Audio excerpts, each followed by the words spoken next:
नमस्कार मंडळी, श्री स्वामी समर्थ. तर प्रत्येक महिन्याच्या कृष्ण पक्षात येणाऱ्या चतुर्थीला संकष्टी चतुर्थी म्हणतात, जी भगवान गणेशाला समर्पित आहे. तर जून महिन्यात येणाऱ्या या चतुर्थीला विशेषतः कृष्ण पिंगल संकष्टी चतुर्थी असं म्हटलं जातं, कारण अधिक महिना देखील आलेला आहे आणि या चतुर्थी ही बुधवारी आलेली आहे. त्यामुळे या चतुर्थीला अनन्यसाधारण महत्त्व आहे आणि या दिवशी आपण आपल्या मुलांच्या लग्नासाठी काही उपाय केले किंवा आपल्या घरात जर आर्थिक परिस्थिती बिकट असेल किंवा मुलांच्या नोकरीसाठी किंवा तुमचा जर काही व्यवसाय असेल त्याच्यासाठी भरभराट होण्यासाठी, मुलांना नोकरी मिळवण्यासाठी किंवा मनातील कोणतीही इच्छा पूर्ण करण्यासाठी तुम्ही या संकष्टी चतुर्थीला काही उपाय, काही सेवा देखील करायच्या आहेत. फक्त आपल्याला विड्याची पानं लागणार आहेत. 21 विड्याची पानं आपल्याला लागणार आहेत. तर हा उपाय एकदम साधा, सोपा परंतु अत्यंत प्रभावी उपाय आहे आणि या उपायामुळे मुलांच्या कुंडलीत कितीही भयंकर दोष असतील, मंगल दोष असू दे, कालसर्प दोष असू दे, राहू केतू, शनीची काही साडेसती असेल तर ती दूर होऊन मुलांचं लग्न हे लवकरात लवकर ठरणार आहे. तर मंडळी, ही संपूर्ण माहिती जाणून घेण्यासाठी तुम्ही चॅनलवरती नवीन असाल तर चॅनलला सबस्क्राईब करा. व्हिडिओ पाहत असताना व्हिडिओला लाईक करा. त्याचप्रमाणे श्री स्वामी समर्थ किंवा ओम गण गणपताय नमः अशी कमेंट नक्की करा. तर मंडळी, आजकाल आपण पाहत असतो बरेच मुलं आहेत, मुली आहेत, त्यांचं लग्न ठरत नाही. म्हणजे कित्येक वेळा पाहुणे येत असतात, परंतु पाहून जातात, परंतु समोरून कोणाचा होकार येत नसतं. तर अशी मुलांची देखील परिस्थिती होत असते. लग्न ठरत नाही, पाहुणे येतात आणि विचारत असतात की तुमच्या मुलांचं लग्न ठरलं की नाही ठरलं. त्यामुळे आई वडिलांना खूप असं टेन्शन येत असतं. तर बघा, घाबरू नका. संकष्टी चतुर्थी ही संकटे दूर करणारी आहे. गणपती बाप्पा हे विघ्नहर्ता आहेत. ते आपल्यावरती कोणतेही संकट येऊ देणार नाही. त्याचप्रमाणे आपल्या मुलांच्या तसेच आपल्या मनोकामना आहेत, इच्छा आहेत, तर त्या पूर्ण करणारे गणपती बाप्पा आहेत. तर बघा, मुला मुलींच्या लग्नात येणारे अडथळे दूर होऊन मनपसंती जोडीदार मिळवण्यासाठी आणि विवाह लवकर जमण्यासाठी श्री गणेश सेवा अत्यंत फलदायी मानली जाते. कारण गणपती बाप्पा हे विघ्नहर्ता आहेत. विवाहाचे योग जुळून येण्यासाठी गणपती बाप्पांसाठी आपण हा उपाय करायचा आहे. तर या उपायासाठी बघा, आपल्याला 21 विड्याची पानं लागणार आहेत. ती पानं तुम्ही आदल्या दिवशीच आणून ठेवायची आहेत. विड्याची पानं एकदम स्वच्छ आणि ताजी असायला हवी. तसेच एक आपल्याला सुपारी लागणार आहे. सुपारी देखील आपण अगोदरच आणून ठेवायची आहे. सुपारी घरात वापरलेली सुपारी घ्यायची नाही, तर नवीनच सुपारी आपल्याला आणायची आहे. बस एवढंच साहित्य. आणि बाकी काय, हळद, कुंकू, अक्षता हे तर आपण घेतच असतो. अक्षता देखील आपल्याला थोड्या जास्त घ्यायच्या आहेत. जानव असेल तर ते घ्या, नसेल तर मग कापसाची एखादी वात करायची आहे आणि ती ठेवायची आहे. बस एवढंच साहित्य आपल्याला घ्यायचं आहे. तर हा उपाय कोणी करावा?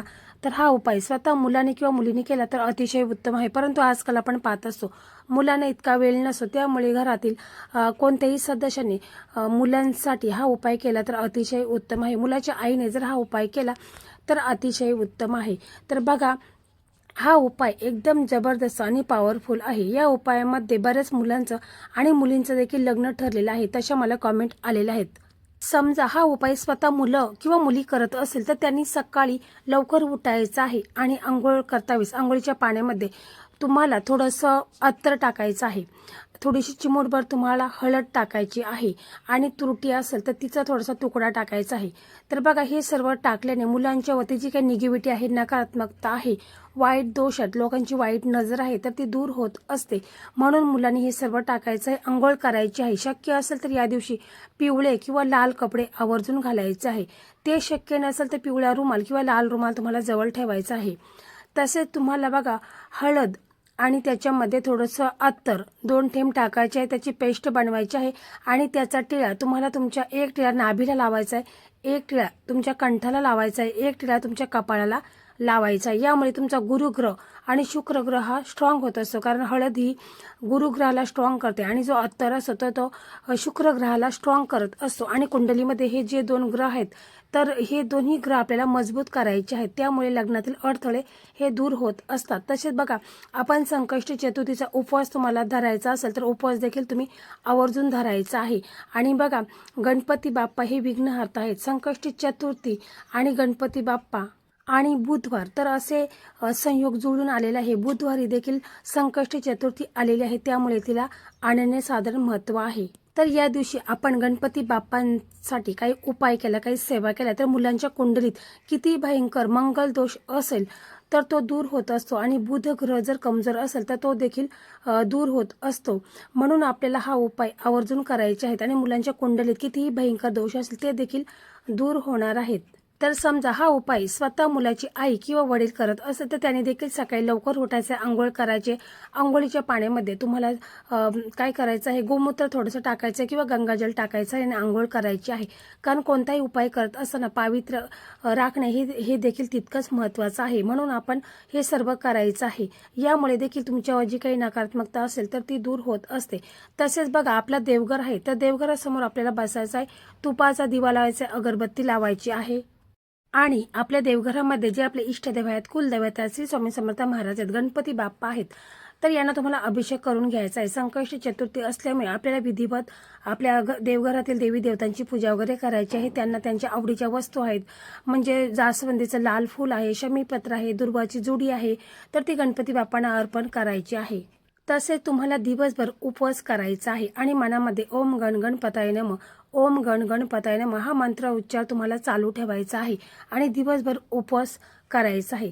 तर बघा, हा जो उपाय आहे तर हा उपाय आपल्याला संध्याकाळी करायचा आहे, म्हणजे 6:30-7च्या नंतरच आपल्याला हा उपाय करायचा आहे. आणि मग संध्याकाळी देखील तुम्हाला काय करायचं आहे, आंघोळ वगैरे करून घ्यायची आहे आणि मग आपल्या देवघरासमोर बसायचं आहे. एक चौरंग ठेवायचा आहे, त्या चौरंगावरती आपल्याला एखादा लाल कापड ठेवायचं आहे आणि मग बाप्पांची मूर्ती असेल तर ती ठेवायची आहे आणि तिथे आपल्याला तुपाचा दिवा लावायचा आहे, अगरबत्ती लावायची आहे आणि मग एक प्लेट घ्यायची आहे. त्या प्लेटमध्ये आपल्याला काय करायचं आहे की जे आपण 21 विड्याची पानं आणलेली आहेत तर ती अशी गोल व्यवस्थित अशी रचून घ्यायची आहे आणि मध्ये एक पान ठेवायचं आहे. त्या पानावरती आपल्याला 1 रुपयाचा एक शिक्का ठेवायचा आहे, एक सुपारी ठेवायची आहे आणि जानवं असेल तर ते देखील अर्पण करायचं आहे. त्या सुपारीला प्रथम आपण हळद कुंकू अक्षता अर्पण करायचे आहेत, कारण सुपारी ही गणपती बाप्पांचं प्रतीक आहे. त्यामुळे आपल्याला सुपारीची पूजा वगैरे करून घ्यायची आहे. त्या सुपारीला तुम्हाला काय करायचं आहे, दिव्याने ओवाळायचं आहे, अगरबत्ती धूप दीप दाखवायचा आहे आणि मग त्याच्यानंतर तुम्हाला काय करायचं, थोड्याशा अक्षता घ्यायच्या आहेत, अखंड अक्षता घ्यायच्या आहेत आणि त्याच्यामध्ये थोडीशी हळद टाकायची आहे. त्या पिवळ्या अक्षता तुम्हाला करून घ्यायच्या आहेत आणि मग त्याच्यानंतर तुम्हाला हा मंत्र बोलायचा आहे, म्हणजे आपल्याला ओम गण गणपताय नमः, ओम गण गणपताय नमः हा मंत्र तुम्हाला 21 वेळा बोलायचा आहे. आणि जेव्हा आपण हा मंत्र म्हणू, म्हणजे ओम गण गणपताय नमः असं म्हटल्यानंतर तुम्हाला एक अक्षत तांदूळ आहे तर त्या सुपारीवरती तुम्हाला ठेवायचं आहे आणि असं करून तुम्हाला 21 वेळा 21 अखंड तांदूळ त्या सुपारीवरती ठेवायचा आहे आणि हा मंत्र तुम्हाला 21 वेळा बोलायचा आहे. त्याच्यानंतर तुम्हाला बाप्पांची आरती करायची आहे. जर व्रत केलं असेल तर व्रत देखील तुम्ही काय करायचं आहे की चंद्राला अर्घ्य द्यायचा आहे आणि व्रत सोडायचं आहे. तसेच बघा, आणि त्याच्यानंतर तुम्हाला काय करायचं आहे की जे आपण पानं घेतलेत, 21 पानं घेतलेली आहेत तर ती एकावर एक अशी ठेवायची आहे. त्याच्यामध्ये 1 रुपयाचा सिक्का सुपारी ठेवायची आहे, म्हणजे तो पान मध्ये ठेवायचा आहे आणि त्याचा असा रोल करायचा आहे, म्हणजे तो बांधून घ्यायचा आहे. एखादा कलाव्याचा धागा घ्यायचा आहे आणि त्या धाग्याच्या साहाय्याने तो पानाचा विडा बनवायचा आहे आणि मग तो आपल्या हातामध्ये ठेवायचा आहे.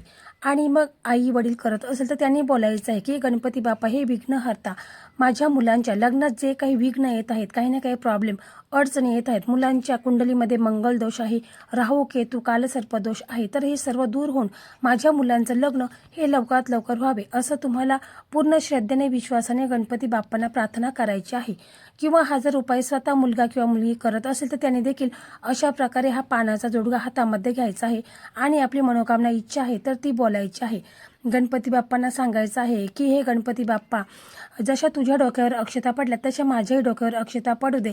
माझ्या लग्नात जे काही विघ्न येतात, लग्नात काही ना काही प्रॉब्लेम अडचणी ह्या येत आहेत तर त्या दूर होऊन मला मनासारखा जोडीदार मिळू दे असं तुम्हाला पूर्ण श्रद्धेने विश्वासाने गणपती बाप्पांना बोलायचं आहे.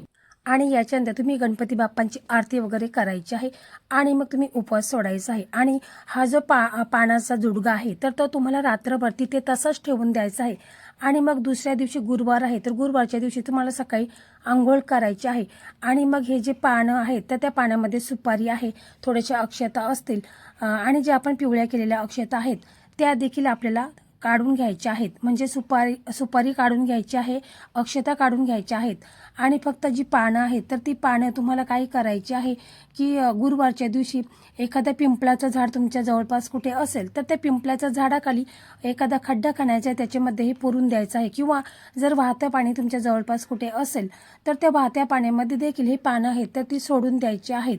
आणि जी सुपारी आहेत, अक्षता आहेत, तर त्या तुम्हाला एखादा लाल कपडा घ्यायचा आहे, त्या लाल कपड्यामध्ये ती सुपारी आणि ज्या अक्षता आहेत तर त्या तुम्हाला तशाच तुमच्या तिजोरीमध्ये ठेवायच्या आहेत. म्हणजे बघा, जर तुमची आर्थिक परिस्थिती बिकट असेल तर ती सुपारी आणि ज्या अक्षता आहेत त्या तुम्हाला तिजोरीमध्ये ठेवायच्या आहेत. आणि मुलांच्या लग्नासाठी आपण हा उपाय करत आहोत, तर ही जी सुपारी आणि ज्या अक्षता आहेत तर त्या पिवळ्या कापडामध्ये बांधून मुलांच्या जवळ द्यायच्या आहेत, मुलांच्या पॉकेटमध्ये किंवा पर्समध्ये ठेवायला द्यायचे. जेव्हा कधी मुली पाहायला जातील किंवा मुलीसाठी स्थळ येईल त्यावेळेस त्यांच्याजवळ ही सुपारी आणि अक्षता ठेवायच्या आहेत. आणि ज्यावेळेस किंवा महत्त्वाचं काम असेल त्यावेळेस देखील तुम्ही हे सुपारी अक्षता बरोबर ही पोटली घेऊन जायची आहे. आणि त्याच्यानंतर आल्यानंतर तुम्हाला काय करायचं आहे की ही सुपारी आहे तर ती तुमच्या देवघरामध्ये ठेवायची आहे. आणि पुन्हा जेव्हा आपण कधी महत्त्वाच्या कामासाठी जाऊ किंवा मुली पाहायला जाल त्यावेळेस ती सुपारी तुम्हाला घ्यायची आहे. आल्यानंतर तिला अभिषेक करायचा आहे आणि पुन्हा देवघरामध्ये तुम्हाला ठेवायची आहे. तर बघा, हे सर्व तुम्ही व्यवस्थित केल्यानंतर 21 दिवसामध्येच मुलांसाठी स्थळ यायला सुरुवात होईल आणि मुलांच्या कुंडलीमध्ये लग्नाचे योग निर्माण होतील आणि अधिक महिना संपल्यानंतर मुलांचं लग्न लवकरात लवकर होईल. पूर्ण श्रद्धेने विश्वासाने तुम्हाला हा उपाय करायचा आहे. तर मंडळी, अशा प्रकारे आजचा हा व्हिडिओ होता. हा व्हिडिओ तुम्हाला कसा वाटला कमेंटमध्ये नक्की सांगा. व्हिडिओ आवडला तर इतर तुमचे मित्रमैत्रिणी असतील त्यांना देखील शेअर करा, त्यामुळे त्याचंही पुण्यफल तुम्हाला प्राप्त होईल. आणि कमेंटमध्ये ओम गणगणपतये नमः किंवा श्री स्वामी समर्थ अशी नक्कीच कमेंट करायला विसरू नका. तुमच्याही मुलांचं लग्न लगेच ठरेल.